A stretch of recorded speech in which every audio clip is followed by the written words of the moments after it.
Halo dan selamat datang kembali di channel saya, Jonathan Tamrin. Buat kalian yang tinggal di Jakarta, pasti udah nggak asing lagi sama yang namanya Mall Kota Kasablanka dan Mall Gandaria City. Bagi yang belum pernah mampir, pasti setidaknya pernah mendengar dua nama mall besar yang ada di kawasan elit Jakarta Selatan ini. Buat teman-teman di Surabaya, mungkin nggak asingnya dengan nama Tunjungan City Mall dan Pakuan Mall Surabaya. Nah, selain sama-sama mall, tahukah teman-teman kalau mall-mall besar ini juga dikelola oleh satu PT yang sama, yaitu kode sahamnya PWON, atau nama perusahaannya adalah PT Pakuwon Jati Tbk. Nah, belakangan ini, dengan merebaknya pandemi virus COVID-19, berdampak signifikan pada industri pusat perbelanjaan dan perhotelan, yang kebetulan PT Pakuwon Jati ini mengelola di dua segmen usaha utama ini juga. Bagaimanakah prospek Pakuwon Jati ini di masa mendatang? Dan bagaimanakah fundamentalnya? Apakah masih layak untuk invest? Nah, buat teman-teman yang suka atau mau belajar cara investasi ala value investing, boleh banget di subscribe channel ini dan nyalakan lonceng notifikasinya biar nggak ketinggalan update-update video berikutnya. Oke, tanpa berlama-lama lagi, yuk kita lihat pembahasannya.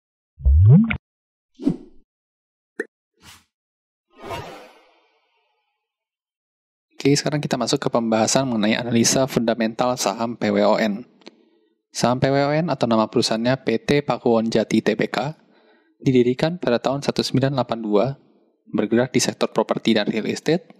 Go publicnya sendiri di tahun 1989 dengan struktur kepemilikan saham ada PT Pakuwon Arta Niaga sebesar 68,68%, oleh Bapak Alexander Teja dan Richard Adi Sastra sebesar 0,02%, dan untuk pabriknya sendiri sebesar 31,30%. Nah, untuk segmen usaha utama dari PWON ini ada pada pengusahaan, pusat perkantoran, perbelanjaan dan apartemen, real estate, dan perhotelan. Dan PWON ini merupakan perusahaan real estate pertama yang terdaftar di Bursa Efek Jakarta. Nah, kita masuk ke bagian revenue-nya. Ini merupakan grafik pergerakan revenue dari PWON dari tahun 2010 hingga 2019 atau 10 tahun terakhir. Kalau kita lihat grafiknya selalu meningkat ya. Nah, kalau kita coba bandingkan dengan angkanya, ternyata di tahun 2019 terakhir ini terjadi penurunan kenaikan revenue. Dari yang sebelumnya 23,84% menjadi hanya 1,71%, meskipun angkanya memang masih positif. Nah, kalau kita coba bandingkan dengan CAGR-nya 10 tahun terakhir sebesar 21,72%, maka untuk kenaikan revenue di tahun 2019 ini saya bisa katakan cukup. Karena cukup jauh ya dari CAGR tahunannya, tapi tidak sampai minus, jadi saya beri nilai cukup saja. Lalu kita masuk ke pembahasan mengenai komposisi revenue. Ini merupakan grafiknya. Kalau kita perhatikan, ternyata PWON ini cukup terdiversifikasi ya. Ada pada segmen pengusahaan pusat perkantoran, perbelanjaan, dan apartemen servis sebesar 44,58%, dan real estate sendiri sebesar 48,85%. Dan perlu menjadi catatan juga, untuk segmen usaha pengusahaan, pusat perkantoran, perbelanjaan, dan apartemen servis ini biasanya sifat income-nya adalah recurring income ya. Atau income yang dapat dari segmen usaha ini biasanya berulang secara terus-menerus. Jadi income yang dapat di segmen usaha ini tidak perlu selalu dari pendapatan dari tenan-tenan baru. Bisa saja tenan yang lama tapi dia berkontrak untuk beberapa tahun. Jadi ada pendapatan income secara konsisten. Untuk komposisi revenue dari PWON saya bisa katakan baik karena cukup terdiversifikasi. Nah, sekarang kita masuk ke pembahasan mengenai net profit dari PWON. Ini adalah pergerakan pertumbuhan net profitnya dari 10 tahun terakhir. Nah, kalau kita lihat di tahun 2014 ini, kenaikannya cukup signifikan ya untuk net profitnya.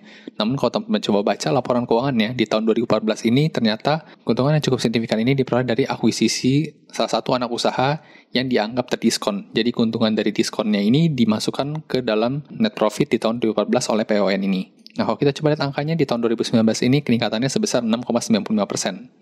Nah, dibandingkan dengan CAGR-nya 29,13%, untuk net profitnya saya bisa katakan di sini cukup baik. Nah, kemudian kita masuk ke pembahasan mengenai GPM dan NPM-nya. Nah, ini merupakan grafiknya sama seperti sebelumnya. Di tahun 2014 ini terjadi sedikit anomali di mana NPM-nya itu lebih tinggi, yaitu tadi karena ada akuisisi anak perusahaan yang dianggap diskon, dan keuntungan dari selisih diskonnya ini dijadikan net profit oleh PWON.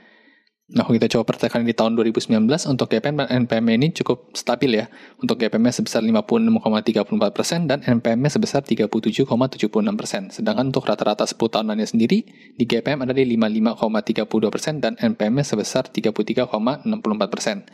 Jadi kurang lebih sama dengan rata-rata 10 tahunannya, dan bisa saya katakan sangat baik ya. Karena di sini NPM-nya tergolong cukup besar, yaitu lebih dari 20 atau 30% malah ya. Kita masuk ke pembahasan mengenai ROA dan ROE. Ini juga merupakan grafiknya, sama juga kayak sebelumnya di tahun 2014 ada sedikit anomali. Nah, kalau kita coba fokuskan perhatian kita di tahun 2019, untuk ROE-nya ini juga masih baik ya, karena di atas 15%. Meskipun di bawah rata-rata ROE-nya 10 tahunan yang sebesar 21,89%. Jadi untuk ROA dan ROE saya bisa katakan sangat baik juga. Kita beralih ke bagian aset, ekuitas, dan liabilitas. Ini juga pergerakan aset, ekuitas, dan liabilitas PWON 10 tahun terakhir. Dan kalau kita lihat, di sini asetnya cukup konsisten bertumbuh ya. Dan untuk ekuitas dan liabilitasnya semakin ke belakang, semakin tinggi untuk ekuitasnya dibanding liabilitasnya. Ini juga merupakan hal yang baik ya. Berarti utang berbanding ekuitasnya ini lebih sedikit. Nah, ini kalau kita coba lihat angkanya, growth-nya, dan kalau kita bandingkan dengan CAGR-nya selama 10 tahun terakhir, untuk aset memang terlihat di tahun 2019 ini ada penurunan ya, sebesar 4,31%. Ini sebenarnya juga dikarenakan karena growth liabilitasnya di sini minus, atau hutangnya berkurang. Sebenarnya ini hal yang bagus ya. Dan untuk nilai ekuitasnya sendiri sebesar 18,86% ini kurang lebih tidak terlalu jauh sekali ya dibandingkan dengan CAGR 10 tahunannya. Kemudian dari segi debt to equity ratio-nya juga semakin tahun semakin mengecil, hingga di tahun 2019 ini sebesar 0,53. Yang berarti liabilitas berbanding ekuitasnya hanya sebesar 53%. Jadi untuk komposisi aset, ekuitas, dan liabilitas juga saya bisa nilai sangat baik. Kemudian dari segi price, ini merupakan pergerakan harga saham PWON 5 tahun terakhir. Dan kalau kita lihat, untuk PBV di tahun 2019 sebesar 1,40, cukup jauh di bawah rata-rata 5 tahunannya yang sebesar 3,24 dan memiliki upside potensial sebesar 131% jika memang kembali ke rata-rata 5 tahunannya. Kemudian untuk PR-nya sendiri di tahun 2019 sebesar 7,69% yang dimana rata-rata 5 tahunannya adalah 13,89%. Dan juga ada upside potensial sebesar 80% kalau kembali ke PR rata-rata 5 tahunannya. Dan untuk price sendiri di tahun 2019 tertera sebesar Rp434, yang dimana rata-rata 5 tahunnya adalah sebesar Rp538,20. Dan di sini kita bisa lihat ada upside potensial sebesar 24% kalau memang price saat ini bisa kembali ke rata-rata 5 tahunannya. Nah, kalau kita perhatikan di harga saat ini yaitu tanggal 15 Juni 2020 tercatat sebesar 434 per lembar sahamnya. Dan untuk PWON sendiri pernah menyentuh harga tertingginya sebesar Rp770 di bulan Juni 2019. Dan kalau memang harga saat ini bisa kembali ke harga tertingginya di tahun 2019 Juni kemarin, maka ada upside potensial sebesar 77%. Dari segi price ini saya bilang cukup, karena kalau kita lihat valuasinya dari PBV sendiri belum bisa dibilang murah ya, karena 1,4 ini masih di atas 1. Namun untuk rasio PER, kita bisa lihat 7,69 ini sebenarnya di bawah 10. Yang cukup banyak orang bilang juga kalau PER di bawah 10 ini berarti tergolong under value. Kemudian masuk ke pembahasan mengenai dividen. Ini merupakan grafik dividen payout ratio dan dividen yield-nya. Nah, kebetulan PWON ini baru mulai membagikan dividen sejak tahun 2011. Kemudian pembagian dividen di tahun 2019 yang merupakan laba dari kinerja tahun 2018 adalah sebesar 13,23% untuk dividen payout ratio-nya, dan untuk dividen yield-nya jika dibandingkan dengan harganya adalah sebesar 1,11%.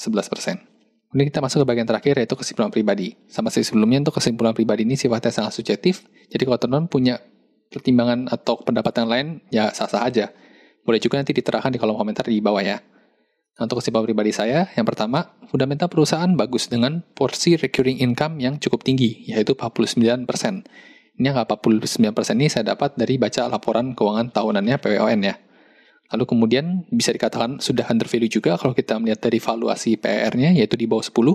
Dan kemudian kebetulan untuk emiten PWON ini termasuk salah satu sektor yang terdampak pandemi COVID-19. Ini merupakan keterbukaan informasi dari PWON sendiri yang saya dapat dari website IDX. Di sini PWON menyatakan bahwa kondisi kelangsungan perusahaan saat ini terganggu oleh COVID-19 ya, dengan kontribusi pendapatan yang kemungkinan berkurang sebesar 25-50%. Cukup konsisten ya dengan data yang tadi kita lihat. Untuk komposisi revenue, tadi kita lihat juga sekitar 40% didominasi oleh real estate, dan 40-an sekian persen juga didominasi oleh segmen usaha yang mempunyai recurring income ya. Kalau tadi kita baca laporan keuangannya sekitar 49% itu recurring income. Jadi kalau kita lihat untuk PWON ini cukup terdampak dari adanya pandemi COVID-19 ini. Nah, kalau kita bandingkan dengan performa tahun-tahun sebelumnya, seperti yang tadi saya sudah sebutkan juga, untuk revenue saya nilai cukup, untuk komposisi revenue saya nilai baik, net profit baik, GPM dan NPM sangat baik, ROA dan ROE, aset ekuitas liabilitas, dan DER sangat baik. Namun untuk harganya juga saya hanya nilai cukup saja, karena dibilang under value juga kita lihat dari valuasi PER-nya saja. Untuk PBV-nya masih di atas 1.